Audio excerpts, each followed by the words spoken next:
শীতকাল মানেই ভাজা পোড়া এবং ভাজা পোড়া মানেই পাকোড়া।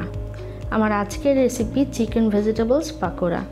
নিয়েছি এখানে কিছু চিকেনের সাথে একে একে অ্যাড করে দিচ্ছি আদা রসুন বাটা, সামান্য লবণ এবং সামান্য পরিমাণ সয়া সস। এগুলো দিয়ে চিকেনের সাথে মেখে নিচ্ছি। এখানে কিন্তু আমি হাড় ছাড়া মুরগির বুকের মাংস ব্যবহার করেছি, এরকম একটু লম্বা লম্বা চিকন করে। চিকেনটাকে মেখে রেখে চলে যাচ্ছি ভেজিটেবলস প্রস্তুত করে নিতে। এখানে নিয়েছি বাঁধাকপি কুচি। কোন কোন সবজি আমি কি পরিমাণে ইউজ করেছি সেটা ডেসক্রিপশন বক্সেও দেওয়া থাকবে এবং আপনার ভিডিওতেও দেখতে পাচ্ছেন। বাঁধাকপির সাথে আমি একে একে অ্যাড করে দিচ্ছি পেঁপে কুচি, গাজর কুচি এবং 2 থেকে 3টি লাউ পাতা কুচি। চাইলে এখানে আপনারা অন্যান্য শীতকালীন সবজিও ব্যবহার করতে পারেন। দিয়ে দিচ্ছি পেঁয়াজ কুচি, রসুন বাটা, আদা বাটা, সামান্য পরিমাণ হলুদের গুঁড়ো, মরিচের গুঁড়ো এবং জিরার গুঁড়ি, স্বাদমতো লবণ এবং একটি ডিম। এই সব কিছু আমি একসাথে সবজির সাথে খুব ভালোভাবে মিশিয়ে নিচ্ছি। এখানে কোনো পানি ব্যবহার করা যাবে না, তাই এভাবে চেপে চেপে সবজিগুলোকে মাখিয়ে নিতে হবে। এতে করেই সবজিগুলো আস্তে আস্তে নরম হয়ে যাবে এবং এর থেকেই একটা পানি বের হয়ে আসবে। আর এখানে আমি লাউ শাক ব্যবহার করেছি, আপনারা চাইলে অন্য যে কোনো শাক ব্যবহার করতে পারেন। সবজিগুলো কিন্তু অলরেডি মাখাতে কমে এসেছে।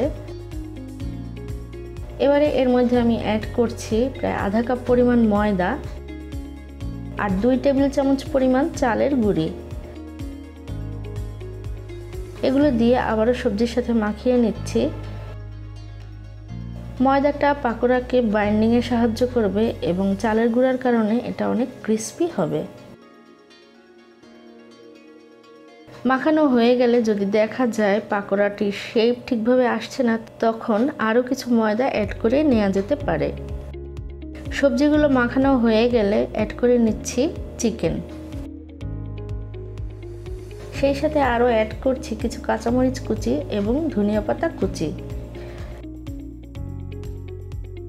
ধনিয়া পাতা অ্যাড করার কারণে পাকোড়ার স্বাদ কয়েক গুণ বেড়ে যায়। সবকিছুকে এবার খুব ভালোভাবে মিশিয়ে নিলাম এবং দেখতে পাচ্ছি পাকোড়া তৈরির জন্য এটা রেডি হয়ে গেল।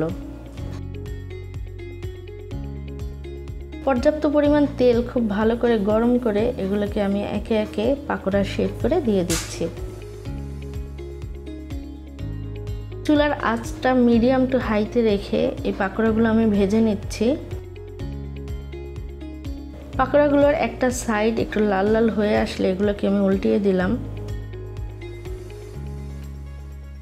উভয় পাশে এগুলোর আমি উল্টে পাল্টে ভেজে নিলাম। 2 পাশে সোনালী বাদামি হয়ে আসলে এগুলোকে আমি উঠিয়ে নিচ্ছি। তৈরি হয়ে গেল কিন্তু খুবই মজাদার চিকেন ভেজিটেবলস পাকোড়া। পাকোড়ার আরও অনেক ভিডিও কিন্তু আমি শেয়ার করব এবং অলরেডি আমার চ্যানেলে কিন্তু আরও পাকোড়ার রেসিপি দেয়া আছে। খুবই মজাদার এবং বিকেলে চায়ের সাথে খুবই পারফেক্ট একটা রেসিপি শেয়ার করলাম।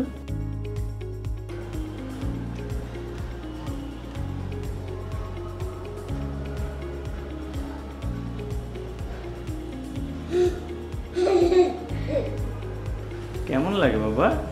ভালো হয়েছে? হ্যাঁ, ঠিকভাবে মুখে দাও। একটু রিভিউ দাও তো, তুমি কেমন হয়েছে বাবা? ইয়াম্মি। ভিডিওটি ভালো লাগলে লাইক, কমেন্ট, শেয়ার করে আমাদের পাশেই থাকুন আর সাবস্ক্রাইব করে রাখুন নিয়ান্স কুকিং ডায়েরি চ্যানেলটিকে। সাবস্ক্রাইব করে এর পাশের বেল বাটনটি ক্লিক করতে ভুলবেন না, এতে করে আমরা যখনই কোনো ভিডিও পোস্ট করব আপনি সাথে সাথেই এর নোটিফিকেশন পেয়ে যাবেন। চলে আসবো আবারও নতুন কোনো ভিডিও রেসিপি নিয়ে। ভালো থাকুন, সুস্থ থাকুন।